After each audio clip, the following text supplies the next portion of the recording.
नमस्कार दोस्तों, मैं हूं वीके और आप सुन रहे हैं आज की एक ऐसी हॉरर कहानी जो किसी फिल्मी दुनिया से नहीं बल्कि हमारी असली सड़कों से जुड़ी है। ये कहानी हमें डराने के लिए नहीं बल्कि समझाने के लिए है, क्योंकि कई बार रास्ता जितना सीधा दिखता है उतना होता नहीं, और रात जितनी खामोश लगती है उतनी ही अपने भीतर रहस्य छुपाए रहती है।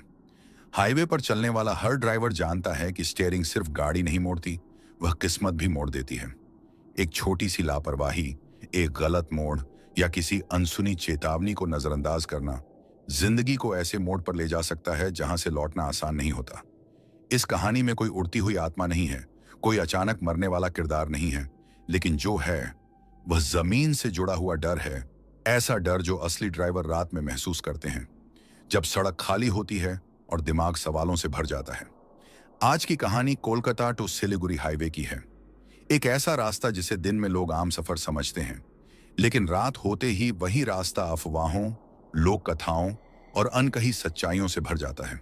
कहा जाता है कि इस हाईवे पर कुछ जगहें ऐसी हैं जहां गाड़ी अपने आप धीमी हो जाती है, मोबाइल नेटवर्क अचानक गायब हो जाता है और इंसान को यह समझ नहीं आता कि सामने जो दिख रहा है वह सच है या थकान का धोखा। ये कहानी मैं आपको ट्रक ड्राइवर रवि शर्मा की जुबानी सुनाने वाला हूं, जो अपने खलासी मोहन तिवारी के साथ कोलकाता से सिलीगुड़ी का सफर कर रहा था। यह सफर आम दिनों जैसा ही शुरू हुआ था, लेकिन जैसे जैसे रात गहराती गई वैसे वैसे सड़क ने अपना असली रूप दिखाना शुरू कर दिया।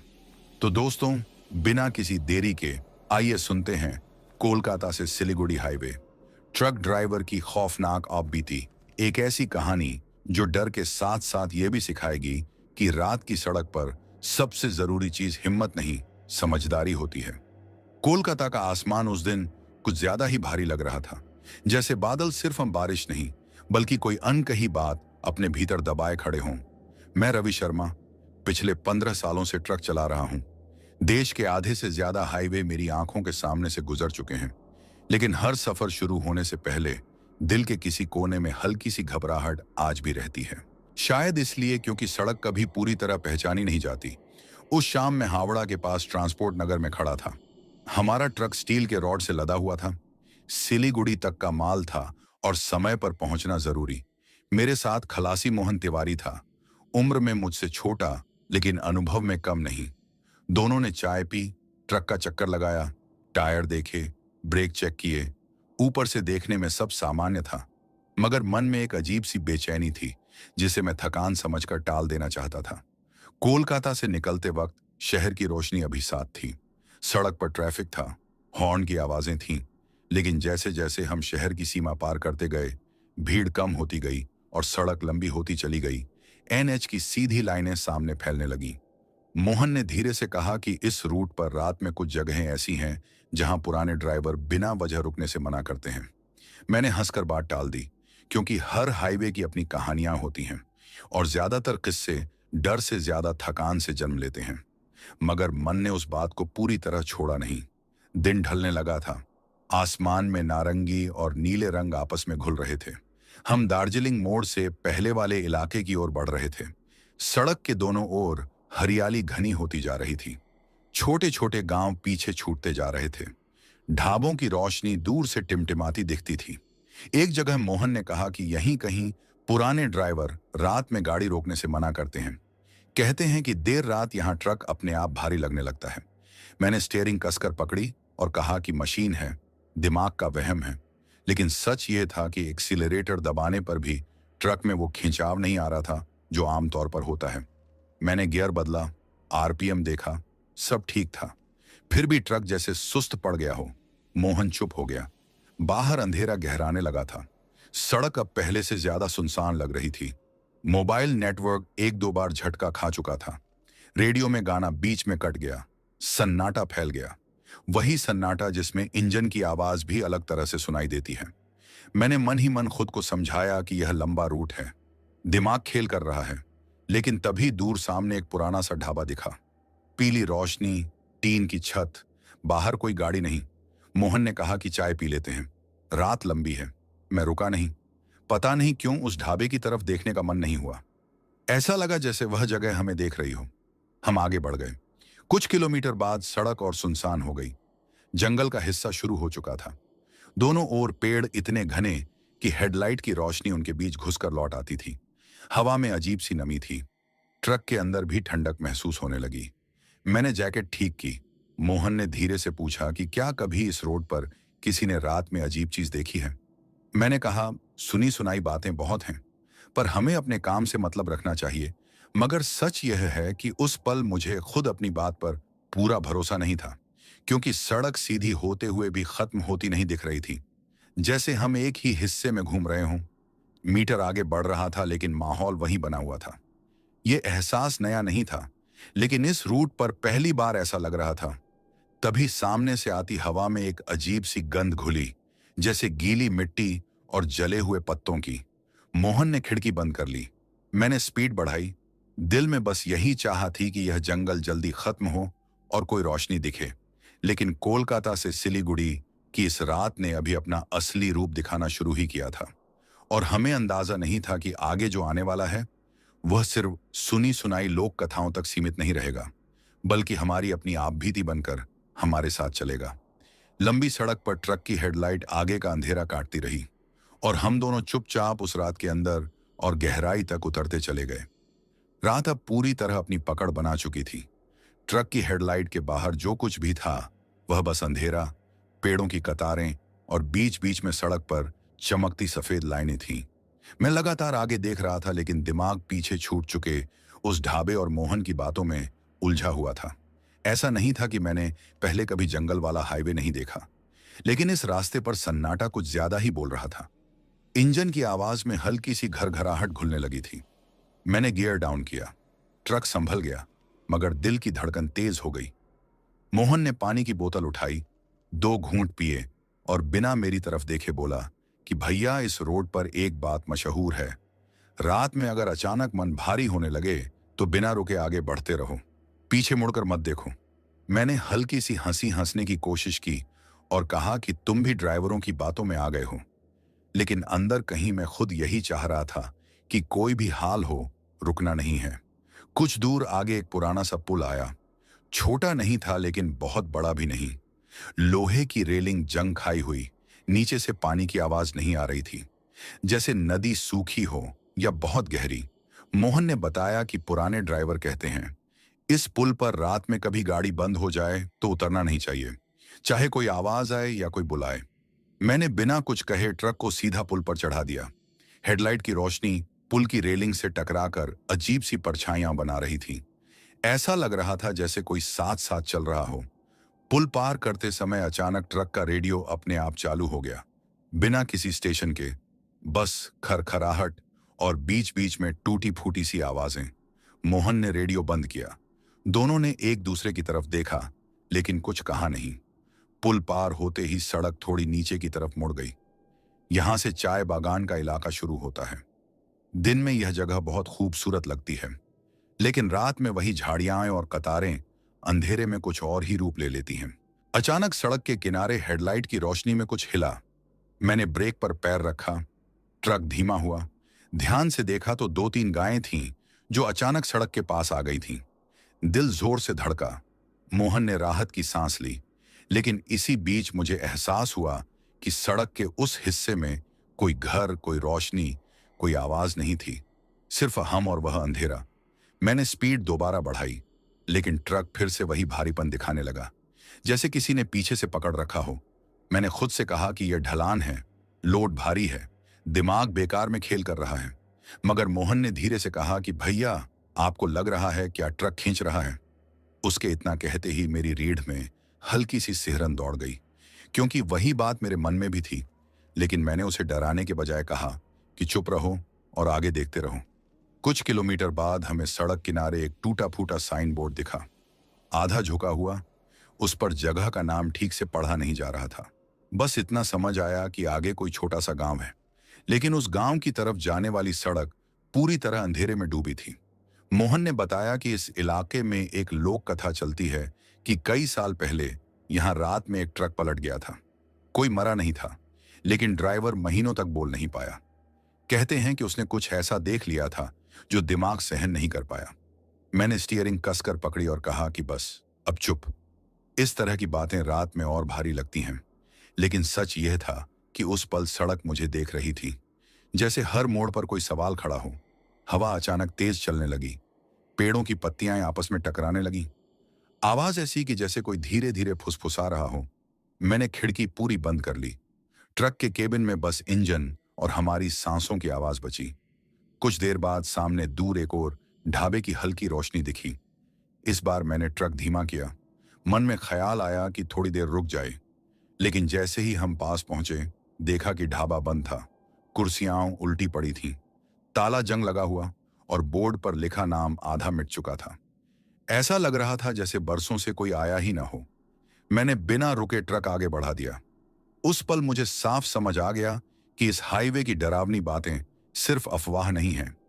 कुछ जगहें ऐसी होती हैं जहां रात इंसान की हिम्मत और समझदारी दोनों की परीक्षा लेती है। और हमारी परीक्षा अभी शुरू ही हुई थी, क्योंकि आगे का रास्ता और ज्यादा सुनसान और ज्यादा रहस्यमय होता जा रहा था। और कोलकाता से सिलीगुड़ी का यह सफर अब सिर्फ दूरी का नहीं, बल्कि धैर्य और डर के बीच की जंग बन चुका था। ढाबे की बंद रोशनी पीछे छूटते ही ऐसा लगा जैसे किसी ने आखिरी पहचानी चीज भी हमसे छीन ली हो। अब आगे सिर्फ सड़क थी और सड़क के साथ चलता हुआ डर। ट्रक की हेडलाइट के दायरे से बाहर कुछ भी साफ दिखाई नहीं दे रहा था, लेकिन मन बार बार यही कह रहा था कि हम अकेले नहीं हैं। मोहन ने सीट पर थोड़ा आगे झुककर शीशे से बाहर देखा और बोला कि भैया, यहाँ हवा की आवाज भी अलग लग रही है, जैसे कोई नाम लेकर बुला रहा हो। मैंने उसे डांटते हुए कहा कि थकान है, दिमाग को आराम दो। लेकिन सच ये था कि मुझे भी वही आवाजें सुनाई दे रही थीं, जैसे दूर कहीं से कोई बहुत धीमी आवाज में कुछ कह रहा हो। इतनी धीमी कि शब्द समझ में ना आए, पर मौजूदगी का एहसास साफ हो। सड़क अब हल्की हल्की घुमावदार होने लगी थी। चाय बागान की कतारें कभी दाईं तो कभी बाईं तरफ आती। उनकी परछाइयां ट्रक के शीशे पर ऐसे गिरती जैसे कोई हाथ बढ़ाकर छू लेना चाहता हो। मैंने स्पीड स्थिर रखी, न ज्यादा तेज न ज्यादा धीमी। पुराने ड्राइवरों की एक बात हमेशा याद रखता हूं कि रात में सबसे खतरनाक चीज जल्दबाजी होती है। कुछ किलोमीटर बाद हमें सड़क किनारे एक पुराना सा पत्थर दिखा। उस पर लाल रंग से कुछ लिखा था। शायद किसी ने पूजा के निशान बनाए थे। मोहन ने बताया कि यहाँ ड्राइवर अक्सर नारियल फोड़ते हैं। कहते हैं कि आगे का जंगल मन का इम्तिहान लेता है। मैंने बिना रुके ट्रक निकाल लिया, लेकिन मन में हल्की सी बेचैनी और बढ़ गई। अचानक मोबाइल ने कंपन किया। नेटवर्क वापस आया था। 1 सेकंड के लिए राहत मिली, लेकिन उसी पल नेटवर्क फिर गायब हो गया, जैसे किसी ने जानबूझकर आने जाने का खेल शुरू कर दिया हो। रेडियो फिर से अपने आप चालू हो गया। इस बार कोई गाना नहीं, बस दूर दूर से आती सीटी जैसी आवाज।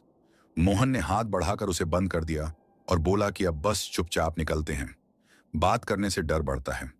कुछ देर तक हम दोनों बिल्कुल खामोश रहे। सिर्फ सड़क की सफेद लाइनें आगे भागती दिखती रहीं।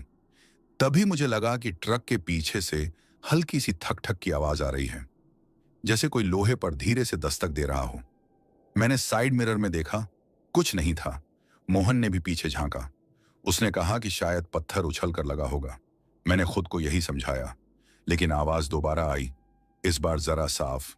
दिल की धड़कन तेज हो गई। मैंने ट्रक नहीं रोका, बस स्पीड थोड़ी बढ़ा दी। आवाज कुछ देर बाद अपने आप बंद हो गई, जैसे उसका मकसद सिर्फ हमें एहसास दिलाना हो कि वह मौजूद है। कुछ आगे एक मोड़ पर सड़क के किनारे एक आदमी खड़ा दिखा।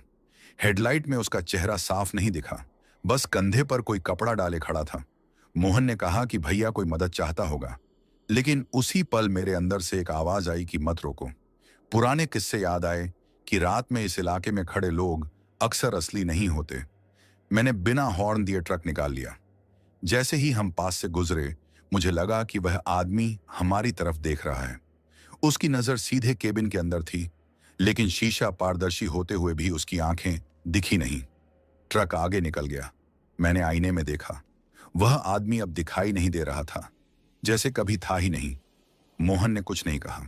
शायद उसने भी वही देखा था जो मैंने देखा। कुछ किलोमीटर बाद एक छोटा सा चेक पोस्ट आया, बंद पड़ा हुआ, बैरियर नीचे, कोई लाइट नहीं, कोई सिपाही नहीं। यह देखकर मन में अजीब सा सुकून और डर दोनों आए। सुकून इसलिए कि इंसानी ढांचा दिखा, डर इसलिए कि वह भी वीरान था। हमने ट्रक धीरे से किनारे से निकाल लिया। अब रात और गहरी हो चुकी थी। घड़ी में समय देखा तो पता चला कि हम उम्मीद से बहुत धीमे चल रहे हैं, जैसे रास्ता हमें रोक रोक कर परख रहा हो। तभी मोहन ने बहुत धीमी आवाज में कहा कि भैया, कसम से लग रहा है जैसे हम एक ही जगह बार बार घूम रहे हैं। मैंने जवाब नहीं दिया, क्योंकि यही एहसास मुझे भी हो रहा था। सड़क वहीं, पेड़ वहीं, मोड़ वहीं, बस हम आगे बढ़ते जा रहे थे और मंजिल दूर होती जा रही थी। उस पल मैंने मन ही मन तय किया कि चाहे कुछ भी हो, हम रुकेंगे नहीं, क्योंकि इस हाईवे पर सबसे बड़ा खतरा वही होता है जब इंसान अपने डर के आगे ठहर जाता है। और कोलकाता से सिलीगुड़ी की यह रात अब हमें सिखा रही थी कि डर दिखता कम है, महसूस ज्यादा होता है। और उसकी सबसे बड़ी ताकत यही है कि वह बिना सामने आए भी इंसान को हिला देता है। रात का बोझ अब साफ महसूस होने लगा था। ऐसा नहीं कि आंखें बंद हो रही थीं, बल्कि दिमाग जरूरत से ज्यादा जाग रहा था। हर छोटी आवाज बड़ी लगने लगी थी। ट्रक के टायर जब सड़क पर घूमते तो लगता जैसे नीचे कुछ टूट रहा हो। मैं बार बार मीटर और डैशबोर्ड देख रहा था ताकि खुद को यकीन दिला सकूं कि सब सामान्य है। लेकिन सच यह था कि कुछ भी सामान्य महसूस नहीं हो रहा था। हवा में वही नमी थी, वही भारीपन, जैसे जंगल ने सांस रोक रखी हो। मोहन ने अचानक कहा कि भैया, क्या आपको याद है हम जिस पत्थर के पास से गुजरे थे? मुझे लग रहा है हम फिर उसी तरफ आ रहे हैं। मैंने ध्यान से देखा तो दिल अंदर से बैठ सा गया, क्योंकि सड़क के किनारे वही लाल निशान वाला पत्थर फिर से दिखाई दे रहा था। वही झाड़ियां, वही मोड़, वही सन्नाटा। मैंने ब्रेक हल्का सा दबाया और फिर एक्सीलरेटर बढ़ा दिया। दिमाग ने तुरंत बहाना बना लिया कि शायद रास्ते में ऐसे कई पत्थर होंगे, लेकिन मन इस बात को मानने को तैयार नहीं था। मोहन ने कुछ नहीं कहा, बस सीट पर सीधा बैठ गया, जैसे वह भी समझ गया हो कि कुछ गड़बड़ है। ट्रक आगे बढ़ता रहा, लेकिन दूरी जैसे तय ही नहीं हो रही थी। तभी सामने से अचानक एक पुरानी सी ट्रक की लाइट दिखाई दी। पहली बार किसी और वाहन को देखकर थोड़ी राहत मिली। मैंने डिप्पर दिया, सामने वाले ट्रक ने भी डिप्पर दिया। दोनों ट्रक पास आए, लेकिन जैसे ही वह ट्रक हमारे बराबर से गुजरा, मुझे कुछ अजीब लगा। उसका केबिन बहुत पुराना था, पेंट उखड़ा हुआ, और ड्राइवर का चेहरा एकदम सपाट, न कोई भाव, न कोई प्रतिक्रिया।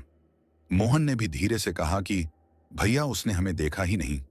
मैंने पीछे मुड़कर देखा, लेकिन वह ट्रक पीछे कहीं दिखाई नहीं दे रहा था, जैसे कुछ सेकंड में ही गायब हो गया हो। उस पल मेरे हाथों में पसीना आ गया। मैंने स्टीयरिंग और कसकर पकड़ लिया। अब मन में एक ही बात घूम रही थी कि हमें किसी भी हालत में इस हिस्से से निकलना है। कुछ देर बाद सड़क हल्की सी खुली, पेड़ों की घनता कम हुई और दूर कहीं एक छोटी सी रोशनी दिखी। मैंने सोचा शायद कोई गांव होगा। दिल ने राहत की सांस ली, लेकिन जैसे जैसे हम पास पहुंचे, रोशनी बिखरती चली गई। वह किसी घर की नहीं, बल्कि जलते हुए लकड़ी के ढेर जैसी लग रही थी। सड़क के किनारे कुछ लोग बैठे दिखे, सिर झुकाए, चेहरा साफ नहीं दिख रहा था। मोहन ने कहा कि रुककर पूछ लेते हैं कि आगे रास्ता सही है या नहीं, लेकिन मेरे अंदर से फिर वही आवाज आई कि मत रुकना। मैंने हॉर्न भी नहीं दिया, बस ट्रक निकाल ले गया। जैसे ही हम पास से गुजरे, मुझे लगा उन लोगों की नजर एक साथ हमारी तरफ उठी। केबिन के अंदर हल्का सा ठंडा झोंका आया, जैसे किसी ने दरवाजा खोल दिया हो। मोहन ने तुरंत खिड़की बंद कर ली। कुछ दूर आगे जाकर मैंने ट्रक थोड़ा धीमा किया। दिल जोर जोर से धड़क रहा था। दिमाग कह रहा था कि यह सब थकान का असर है, लेकिन शरीर उस डर को मान चुका था। तभी अचानक ट्रक के केबिन में रखी छोटी सी मूर्ति, जो मैं हर सफर से पहले रखता हूं, हल्की सी हिल गई, जबकि सड़क बिल्कुल सीधी थी। मैंने उसे ठीक किया और मन ही मन प्रार्थना की। उस पल मुझे पहली बार एहसास हुआ कि यह सफर सिर्फ सड़क का नहीं, बल्कि हमारे अंदर चल रही लड़ाई का भी है। डर और समझदारी के बीच, रुकने और आगे बढ़ने के बीच। और हमने आगे बढ़ने का फैसला कर लिया था, चाहे रास्ता हमें कितनी ही बार एक ही जगह क्यों ना घुमा दे, क्योंकि कोलकाता से सिलीगुड़ी का यह हाईवे अब हमें यह दिखा रहा था कि कुछ जगहें इंसान को मारती नहीं हैं, बस उसे अंदर से तोड़ने की कोशिश करती हैं, और हमें खुद को टूटने नहीं देना था। मूर्ति को ठीक करने के बाद मैंने ट्रक की स्पीड फिर से स्थिर कर ली। दिल अब भी तेज धड़क रहा था, लेकिन हाथों में एक अजीब सी सख्ती आ गई थी, जैसे डर ने भीतर कहीं जगह बना ली हो और अब वही हमें आगे बढ़ा रहा हो। मोहन ने गहरी सांस ली और बोला कि भैया, लगता है यह इलाका जितनी जल्दी निकल जाए उतना अच्छा है। मैंने सिर हिलाया। बोलने की ताकत जैसे बची ही नहीं थी। बाहर का अंधेरा अब पहले से अलग लग रहा था। पेड़ों की कतारें थोड़ी पीछे हट गई थीं और सड़क के दोनों ओर खुलापन सा आने लगा था। लेकिन यही खुलापन और ज्यादा डरावना लग रहा था, क्योंकि अब छुपने की जगहें कम थीं और देखने का दायरा बढ़ गया था। कुछ किलोमीटर आगे हमें एक पुराना मील का पत्थर दिखा। उस पर लिखा था सिलीगुड़ी की दूरी, लेकिन जो नंबर दिख रहा था वह हमारी उम्मीद से ज्यादा था। मोहन ने कहा कि यह सही नहीं हो सकता, इतनी देर में तो दूरी कम होनी चाहिए थी। मैंने जवाब नहीं दिया, बस मन में यही सोचा कि शायद हम समय और दूरी दोनों का हिसाब खो चुके हैं। अचानक ट्रक के ऊपर से कुछ गिरने की आवाज आई, जैसे किसी ने मुट्ठी भर कंकड़ फेंक दिए हों। मोहन चौंक गया। मैंने तुरंत साइड मिरर देखा, ऊपर देखा, कुछ नहीं था। आसपास कोई पेड़ इतना पास भी नहीं था कि उससे कुछ गिर सके। मैंने हॉर्न दिया। आवाज अंधेरे में गूंजकर वापस आ गई। फिर सन्नाटा छा गया। मोहन ने धीमी आवाज में कहा कि भैया, ये वही इलाका है जहां ड्राइवर कहते हैं कि रात में चीजें आसमान से नहीं, मन से गिरती हैं। मैंने उसे चुप रहने को कहा, लेकिन खुद भी उसी डर को महसूस कर रहा था। कुछ देर बाद सामने सड़क के बीचों बीच हल्का सा कोहरा दिखा। बहुत घना नहीं, बस इतना कि हेडलाइट की रोशनी फैलने लगे। मैंने स्पीड कम कर दी। कोहरे के अंदर घुसते ही ट्रक की आवाज बदल गई, जैसे हम किसी खाली कमरे में चल रहे हों। आवाज लौटकर केबिन में ही गूंज रही थी। मोहन ने कहा कि यहां अक्सर ड्राइवरों को लगता है कि कोई पीछे बैठ गया है। मैंने तुरंत पीछे की सीट देखी। वहां सिर्फ हमारा सामान था, लेकिन उसके बाद भी मन को चैन नहीं मिला। कोहरे से निकलते ही सड़क के किनारे एक टूटी हुई बस स्टॉप जैसी जगह दिखी। शेड टूटा हुआ, बोर्ड पर कुछ लिखा था, लेकिन पढ़ा नहीं जा रहा था। मोहन ने बताया कि यहाँ की लोक कथा है कि रात में यहाँ इंतजार करने वाले लोग सुबह तक नहीं मिलते। मैंने उस तरफ देखने से ही मना कर दिया। ट्रक आगे बढ़ता रहा, लेकिन दिल के अंदर एक अजीब सी थकान उतरने लगी थी। आंखें भारी नहीं थीं, पर मन बोझिल हो गया था। तभी दूर कहीं से कुत्तों के रोने जैसी आवाज आई, बहुत लंबी और खिंची हुई, जैसे किसी ने दर्द को आवाज दे दी हो। मोहन ने भगवान का नाम लिया। मैंने भी मन ही मन वही किया। उस पल हमें पहली बार लगा कि डर सिर्फ देखने से नहीं, सुनने से भी पैदा होता है। सड़क पर अचानक एक मोड़ आया, जो पहले नहीं था। मैंने ब्रेक लगाया। ट्रक संभला। मोहन ने कहा कि यह मोड़ तो नक्शे में नहीं है। मैंने कहा कि रात में नक्शे भी झूठ बोलने लगते हैं, बस आगे देखते रहो। मोड़ पार करते ही दूर सामने कुछ रोशनियां दिखीं। इस बार वह रोशनी स्थिर थी, कांपती नहीं। मन में थोड़ी राहत आई। शायद कोई कस्बा, कोई पेट्रोल पंप, कुछ भी इंसानी मौजूदगी का निशान। मैंने स्पीड बढ़ाई, लेकिन जैसे जैसे पास पहुंचे, रोशनी वैसी ही दूर बनी रही। न पास आई, न दूर गई, जैसे वही हमें अपनी जगह खड़े रहकर बुला रही हो। मोहन ने कहा कि भैया, ये ठीक नहीं लग रहा।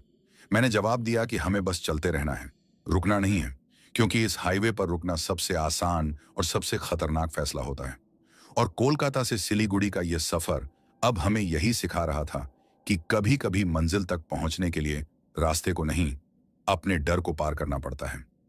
उस दूर की रोशनी का पीछा करते हुए हमें काफी वक्त हो गया था, लेकिन वह जैसे हमारे साथ खेल रही थी। जितना आगे बढ़ते उतनी ही उतनी दूर बनी रहती। मैंने आखिरकार स्पीड स्थिर रखी और मन में ठान लिया कि चाहे जो हो, इस भ्रम के पीछे भागकर खुद को थकाना नहीं है। मोहन भी अब कम बोल रहा था। शायद वह समझ चुका था कि हर सवाल का जवाब शब्दों में नहीं मिलता, कभी कभी चुप रहकर ही रास्ता निकलता है। कुछ देर बाद सड़क का रंग बदलने लगा। डामर थोड़ा खुरदुरा हो गया। टायरों की आवाज अलग सुनाई देने लगी, जैसे हम किसी पुराने हिस्से में आ गए हों जहां मरम्मत बरसों से नहीं हुई। तभी सामने एक लकड़ी का फाटक दिखा, आधा खुला, आधा बंद। उसके दोनों ओर झाड़ियां इतनी घनी कि भीतर झांकना मुश्किल। मोहन ने बताया कि यह शायद किसी पुराने चाय बागान का रास्ता है। दिन में खुला रहता होगा, रात में नहीं। मैंने हॉर्न दिया, कोई जवाब नहीं। बिना रुके ट्रक निकाल ले गया, लेकिन जैसे ही फाटक पीछे छूटा, केबिन के अंदर एक पल को अजीब सी गंध फैल गई, जैसे पुरानी नमी और जले तेल की मिलीजुली बू। मैंने शीशा थोड़ा खोला। ठंडी हवा आई और गंध भी धीरे धीरे कम हो गई। दिल ने राहत की सांस ली, लेकिन दिमाग अब भी सतर्क था। कुछ किलोमीटर आगे हमें एक जगह सड़क किनारे पीतल की छोटी छोटी घंटियां टंगी दिखी। शायद किसी ने पेड़ से बांध रखी थी। हवा चलने पर वे बहुत धीमी आवाज में बज रही थी। मोहन ने कहा कि ड्राइवर यहां रुककर हाथ जोड़ते हैं, कहते हैं यह जगह रास्ता दिखाती है। मैंने बिना रुके हाथ स्टीयरिंग से हटाए बिना मन ही मन प्रणाम किया। उसी पल ट्रक का भारीपन कुछ कम महसूस हुआ, जैसे किसी ने पीछे से पकड़ ढीली कर दी हो। यह महज इत्तफाका था या मन का भरोसा, कहना मुश्किल था, लेकिन उस एहसास ने हमें थोड़ी ताकत जरूर दी। आगे चलकर सड़क के किनारे एक पुरानी पुलिस चौकी दिखाई दी। दरवाजा खुला था, अंदर कुर्सी पड़ी थी, लेकिन कोई नहीं। फिर भी उस ढांचे को देखकर इंसानी मौजूदगी का एहसास हुआ। मोहन ने कहा कि यहां से आगे रास्ता थोड़ा बेहतर है। मैंने सिर हिलाया। सच में सड़क अब पहले से ज्यादा साफ लग रही थी। पेड़ थोड़े पीछे हट गए थे। हवा में सन्नाटा अब डराने की जगह थकान भरा लगने लगा था। तभी अचानक ट्रक के केबिन में रखा मोबाइल अपने आप बज उठा। बिना नेटवर्क के, स्क्रीन पर कोई नंबर नहीं, बस वाइब्रेशन। मोहन ने मुझे देखा। मैंने उसे इशारे से फोन न छूने को कहा। कुछ सेकंड बाद वह अपने आप बंद हो गया। उस पल हमें साफ समझ आ गया कि इस रास्ते पर हर चीज का जवाब ढूंढना जरूरी नहीं। कुछ बातों को अनदेखा करना ही समझदारी है। थोड़ी देर बाद पहली बार हमें सामने किसी चलती गाड़ी की टेल लाइट दिखी। लाल रोशनी जो धीरे धीरे आगे बढ़ रही थी। यह देखकर दिल को सुकून मिला। मैंने दूरी बनाए रखी, न बहुत पास गया न बहुत दूर रहा, बस इतना कि रास्ता दिखता रहे। मोहन ने राहत की सांस ली और बोला कि भैया, अब लग रहा है कि हम निकल आएंगे। मैंने भी महसूस किया कि डर का वह तीखा किनारा अब थोड़ा कुंद हो चुका है। सड़क अब हमें परख नहीं रही थी, बस गुजरने दे रही थी। और उसी एहसास के साथ कोलकाता से सिलीगुड़ी की इस लंबी रात ने पहली बार यह संकेत दिया कि हर डर का मकसद रोकना नहीं होता। कुछ डर सिर्फ यह देखने आते हैं कि इंसान हिम्मत के साथ आगे बढ़ता है या नहीं। उस आगे चल रही गाड़ी की लाल टेल लाइट जैसे हमारे लिए रास्ते की लकीर बन गई थी। मैं जानबूझकर उससे दूरी बनाए हुए था, क्योंकि रात में बहुत पास चलना भी ठीक नहीं होता, लेकिन उसे आंखों से ओझल होने देना भी मन को फिर उसी अनजानी बेचैनी में धकेल सकता था। मोहन अब थोड़ा सहज दिख रहा था। उसने सीट बदलकर ठीक से बैठी और बोला कि भैया, पहली बार लग रहा है कि यह रास्ता हमें छोड़ रहा है। मैंने जवाब नहीं दिया, बस सामने देखते हुए स्टीयरिंग को हल्के हाथ से संभाले रखा। सड़क अब हल्की चढ़ाई पर थी। इंजन की आवाज में दम लौट आया था, वही आवाज जो हर ड्राइवर के लिए भरोसे की तरह होती है। कुछ दूर चलने के बाद अचानक वह आगे वाली गाड़ी एक मोड़ पर मुड़कर ओझल हो गई। मैंने सोचा कि अब फिर वही सन्नाटा लौट आएगा, लेकिन इस बार दिल उतना नहीं डरा। शायद इसलिए क्योंकि मन समझ चुका था कि डर हमेशा स्थायी नहीं होता। मोड़ पार करते ही हमें सड़क के किनारे एक छोटा सा चाय का स्टॉल दिखा। लकड़ी का बना हुआ, एक पीली सी ट्यूबलाइट जल रही थी। पास में एक आदमी खड़ा था जो चाय बना रहा था। मोहन ने राहत भरी आवाज में कहा कि भैया, चाय पी लेते हैं। मैं रुका नहीं, लेकिन स्पीड थोड़ी कम कर दी। उस आदमी ने हमारी तरफ देखा और हाथ से आगे बढ़ने का इशारा किया, जैसे कह रहा हो कि रुकना मत। यही इशारा मुझे भीतर तक लगा, क्योंकि बिना कुछ बोले उसने वही कहा जो इस रात ने हमें बार बार सिखाया था। मैंने हल्का सा हॉर्न दिया और आगे बढ़ गया। चाय का वह स्टॉल पीछे छूट गया, लेकिन उसका दिया हुआ इशारा हमारे साथ चलने लगा। कुछ किलोमीटर बाद पहली बार हमें सड़क पर पेंट की हुई ताजा सफेद लाइनें दिखीं, जैसे किसी ने हाल ही में यहां काम किया हो। मोहन ने कहा कि यह इलाका आबादी के करीब है, यहां से आगे ज्यादा भटकाव नहीं होता। यह सुनकर मन को थोड़ी ठंडक मिली। तभी हमें एक बस स्टैंड जैसा चौड़ा हिस्सा दिखा। 2-3 बंद दुकानें, एक खंभे पर स्ट्रीट लाइट जो झपक झपक कर जल रही थी। मैंने ट्रक की स्पीड नियंत्रित रखी। उस लाइट के नीचे खड़े साए बहुत देर तक ट्रक के साथ साथ चलते हुए लगे, लेकिन इस बार मैंने आईने में बार बार देखने से खुद को रोका, क्योंकि अब समझ आ चुका था कि हर साया देखने लायक नहीं होता। मोहन ने बताया कि ड्राइवर कहते हैं, इस इलाके में अगर डर कम लगने लगे तो समझ लो रास्ता खुलने वाला है। डर का दबाव अक्सर सबसे पहले यहीं ढीला पड़ता है। और सच में हवा अब थोड़ी साफ लग रही थी, नमी कम हो रही थी, जंगल की गंध पीछे छूट रही थी। ट्रक के अंदर भी वही भारीपन अब नहीं था। मैंने गियर बदला और ट्रक ने बिना किसी अड़चन के रफ्तार पकड़ ली। तभी अचानक दूर कहीं से सुबह की पहली आवाज जैसी लगी, शायद किसी गांव से आती मुर्गे की बांग। वह आवाज बहुत हल्की थी, लेकिन उस एक आवाज ने रात की पकड़ को थोड़ा कमजोर कर दिया। मोहन ने मुस्कुराकर कहा कि भैया, लगता है रात हार रही है। मैंने पहली बार गहरी सांस ली और महसूस किया कि सच में डर अब पीछे छूटने लगा है। यह सफर हमें थका जरूर गया था, लेकिन तोड़ा नहीं था। और कोलकाता से सिलीगुड़ी की इस लंबी अजीब रात ने हमें यह सिखा दिया था कि हर डरावनी कहानी का अंत चीख में नहीं, बल्कि सुकून की सांस में भी हो सकता है। मुर्गे की उस हल्की सी आवाज के बाद रात जैसे चुपचाप पीछे हटने लगी थी। अंधेरा अब उतना गाढ़ा नहीं रहा था। आसमान के एक कोने में हल्की सी नीली रेखा दिखने लगी थी, जो यह बताने के लिए काफी थी कि सुबह दूर नहीं।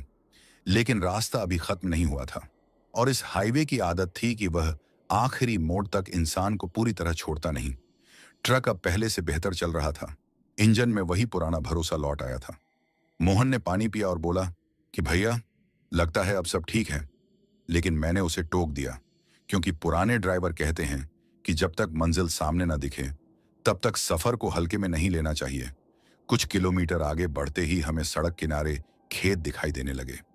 पेड़ों की जगह अब खुली जमीन थी, लेकिन इसी खुलापन में एक अजीब सा सन्नाटा था, जैसे पूरी धरती अभी सो रही हो। कहीं कोई आदमी नहीं, कोई जानवर नहीं, बस हवा और हमारी गाड़ी। तभी अचानक ट्रक के सामने सड़क पर कुछ पड़ा हुआ दिखा। मैंने ब्रेक हल्का सा दबाया।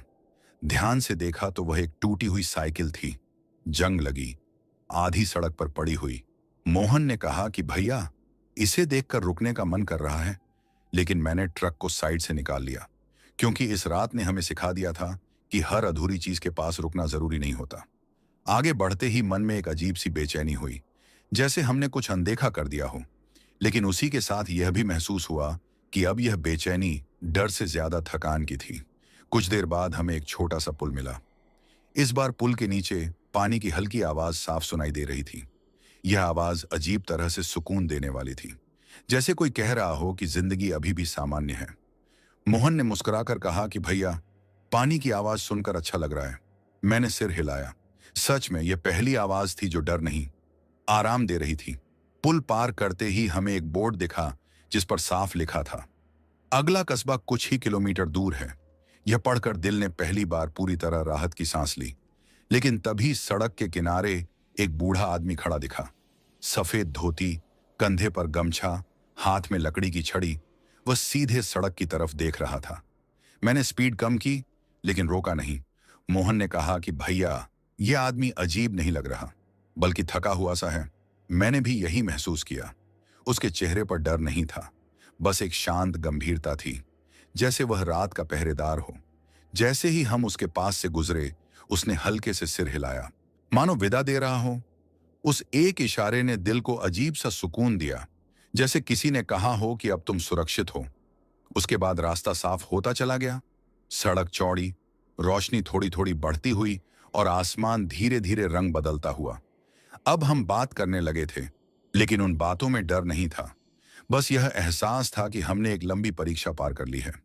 कोलकाता से सिलीगुड़ी का यह सफर अब अपने आखिरी पड़ाव की ओर बढ़ रहा था, और रात जो कभी भारी लग रही थी, अब एक थकी हुई परछाई बनकर हमारे पीछे पीछे चल रही थी। आसमान की नीली रेखा अब साफ दिखने लगी थी, और अंधेरा धीरे धीरे अपने निशान समेट रहा था। रात की ठंडक में अब सुबह की हल्की सी गर्माहट घुलने लगी थी। ट्रक की हेडलाइट उतनी जरूरी नहीं रह गई थी, फिर भी मैंने उन्हें बंद नहीं किया, क्योंकि इस सफर ने सिखा दिया था कि जल्दबाजी में कुछ भी बदलना ठीक नहीं। मोहन अब पूरी तरह सहज लग रहा था। उसने खिड़की से बाहर देखा और बोला कि भैया, लगता है हम सच में निकल आए। मैंने मुस्कुराने की कोशिश की, लेकिन मन अभी भी सतर्क था, क्योंकि कई बार डर आखिरी मोड़ पर ही अपनी मौजूदगी दर्ज कराता है। सड़क अब काफी चौड़ी हो चुकी थी। किनारे किनारे छोटे घर दिखने लगे थे। कुछ जगहों पर चूल्हे का धुआं उठता दिखा, जो इस बात का संकेत था कि लोग जाग चुके हैं। इंसानी जिंदगी की यह हलचल देखकर दिल को जो सुकून मिला, उसे शब्दों में बांधना मुश्किल था। तभी हमें एक पेट्रोल पंप दिखा, खुला हुआ, लाइटें जल रही थीं, दो तीन गाड़ियां खड़ी थीं। मैंने पहली बार ट्रक को पूरी तरह रोका। इंजन की आवाज बंद होते ही कानों में अजीब सा सन्नाटा भर गया, लेकिन यह सन्नाटा डरावना नहीं था, बल्कि थकान भरा था। मोहन नीचे उतरा। मैंने भी दरवाजा खोला। ठंडी हवा चेहरे से टकराई और उस हवा में अब कोई अजीब गंध नहीं थी, बस मिट्टी और सुबह की ताजगी थी। हमने चाय पी। पेट्रोल पंप वाले से रास्ते के बारे में पूछा। उसने सामान्य लहजे में बताया कि आगे का रास्ता सीधा है, अब कोई जंगल नहीं, कोई भटकाव नहीं। उसकी यह सामान्य बातें सुनकर ही मन को यकीन हो गया कि रात सच में पीछे छूट चुकी है। वापस ट्रक में बैठते समय मैंने पीछे एक बार सड़क की तरफ देखा। वही सड़क जो कुछ घंटे पहले इतनी भारी और डरावनी लग रही थी, अब बिल्कुल साधारण दिख रही थी, जैसे उसने हमारे साथ कुछ किया ही ना हो। लेकिन मैं जानता था कि यह उसका धोखा है। सड़कें अपनी कहानियां अपने भीतर छुपा कर रखती हैं, सबको नहीं दिखाती, बस उन्हें ही दिखाती हैं जो रात में अकेले उनसे गुजरते हैं। ट्रक दोबारा स्टार्ट हुआ। इंजन की आवाज अब किसी दोस्त की तरह लग रही थी। मोहन ने कहा कि भैया, आज यह सफर याद रहेगा। मैंने कहा कि हाँ, लेकिन डर की वजह से नहीं, समझ की वजह से। क्योंकि इस रात ने हमें सिखाया था कि हर अजीब एहसास का मतलब खतरा नहीं होता और हर लोक कथा झूठ भी नहीं होती। कुछ बातें बस इंसान को सतर्क रखने के लिए होती हैं। हम आगे बढ़ते रहे। सूरज अब पूरी तरह निकलने को था और कोलकाता से सिलीगुड़ी का यह सफर अपने आखिरी अध्याय की ओर बढ़ रहा था। बिना किसी नुकसान के, बिना किसी मौत के, बस थकान, सीख और एक गहरी याद के साथ। सूरज की पहली किरण जैसे ही पहाड़ों के पीछे से निकलकर सड़क पर पड़ी, मुझे लगा मानो किसी ने दिल के ऊपर रखा भारी पत्थर हटा दिया हो। रात भर जो डर, जो बेचैनी, जो अनकहा बोझ हमारे साथ चल रहा था, वह अब पीछे छूट चुका था। ट्रक की खिड़की से आती सुबह की हवा में वही पुरानी सादगी थी जो हर नए दिन के साथ आती है। मोहन ने आंखें बंद करके गहरी सांस ली और कहा कि भैया, अब तो सच में घर जैसा लग रहा है। मैंने हल्की मुस्कान के साथ सिर हिलाया, क्योंकि उस वक्त शब्दों से ज्यादा एहसास बोल रहा था। सड़क पर अब लोग दिखने लगे थे। कहीं चाय की दुकानों के शटर उठ रहे थे, कहीं साइकिल पर दूध के डिब्बे जाते दिखे। वही साधारण जिंदगी जो रात में गायब हो जाती है और सुबह लौट आती है। सिलीगुड़ी की सीमा का बोर्ड दिखते ही मैंने ट्रक की स्पीड थोड़ी कम कर दी। यह कोई जल्दबाजी का वक्त नहीं था। यह उस सफर को सम्मान देने का वक्त था जिसने हमें बिना तोड़े, बिना गिराए अपनी पूरी सच्चाई दिखा दी थी। मोहन ने कहा कि भैया, रात में जो कुछ भी हुआ, अगर कोई दिन में इस रोड से गुजरे तो यकीन ही ना करे। मैंने जवाब दिया कि यही तो सड़क का सच है। दिन और रात एक ही जगह पर दो अलग कहानियां लिखते हैं और ड्राइवर उन कहानियों के गवाह होते हैं। हम माल उतारने के लिए गोदाम की तरफ मुड़े। वहां आम सा शोर था, मजदूरों की आवाजें, ट्रकों के हॉर्न और जिंदगी की हलचल। लेकिन मेरे मन में अभी भी वह जंगल, वह चुप्पी, वह अजीब रोशनियां और वे अनकहे इशारे ताजा थे। माल उतरवाते वक्त मैंने मोहन की तरफ देखा। वह भी समझ गया कि यह सफर हम दोनों के लिए सिर्फ एक ट्रिप नहीं, बल्कि एक सीख बन चुका है। काम निपटने के बाद जब हम ट्रक में बैठे और घर लौटने की तैयारी करने लगे, मैंने मन ही मन उस रास्ते को धन्यवाद कहा जिसने डराया जरूर पर नुकसान नहीं पहुंचाया, जिसने परीक्षा ली पर हद पार नहीं की। उस रात ने हमें यह सिखाया कि हर अफवाह झूठ नहीं होती, हर लोक कथा कहानी नहीं होती। कुछ बातें सिर्फ चेतावनी होती हैं, ताकि इंसान अपने घमंड में सड़क को हल्के में न ले। हम दोनों सही सलामत अपने रास्ते पर थे। शरीर थका हुआ था, लेकिन मन कहीं ज्यादा मजबूत। कोलकाता से सिलीगुड़ी का वह सफर अब हमारे लिए एक याद बन चुका था। ऐसी याद जो डर से नहीं, समझ से भरी थी।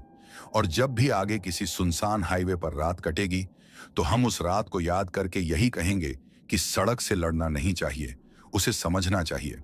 क्योंकि जो रास्ते इंसान को मारते नहीं, वही उसे सबसे ज्यादा कुछ सिखा जाते हैं। और इसी सीख के साथ हमने अपने घर की ओर ट्रक मोड़ दिया, बिल्कुल सही सलामत, बिल्कुल जिंदा और पहले से कहीं ज्यादा सतर्क। तो दोस्तों, ये थी कोलकाता से सिलीगुड़ी हाईवे, ट्रक ड्राइवर की खौफनाक बीती। एक ऐसी कहानी जो किसी फिल्मी भूत प्रेत की नहीं, बल्कि उन सच्चाइयों की है जो रात के हाईवे पर सफर करने वालों के साथ खामोशी से चलती हैं। रवि शर्मा और मोहन तिवारी उस रात डर के सामने झुके नहीं। न उन्होंने बेवजह रुकने की गलती की, न ही अफवाहों को मजाक समझकर नजरअंदाज किया। उन्होंने बस एक काम किया, सड़क को समझा, खुद को संभाला और आगे बढ़ते रहे। यह कहानी हमें यही सिखाती है कि हर डरावनी जगह जान लेने के लिए नहीं होती। कुछ जगहें सिर्फ इंसान की हिम्मत, समझदारी और धैर्य को परखने के लिए होती हैं। रात का हाईवे अगर सवाल करता है तो उसका जवाब शोर नहीं, शांत दिमाग और सही फैसले होते हैं। अगर आप भी कभी रात के सफर पर निकले तो याद रखिएगा, हर साया खतरा नहीं होता, हर आवाज बुलावा नहीं होती और हर कहानी झूठ नहीं होती। रवि और मोहन सही सलामत अपने घर पहुंच गए, लेकिन उस रात की सीख हमेशा उनके साथ रहेगी, क्योंकि कुछ सफर शरीर से ज्यादा मन को थका देते हैं और वही सफर इंसान को अंदर से मजबूत बना जाते हैं।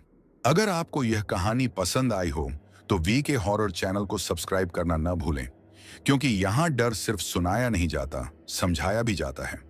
फिर मिलेंगे एक और सच्ची सड़क, एक और अनकहे डर और एक और खौफनाक आप बीती के साथ।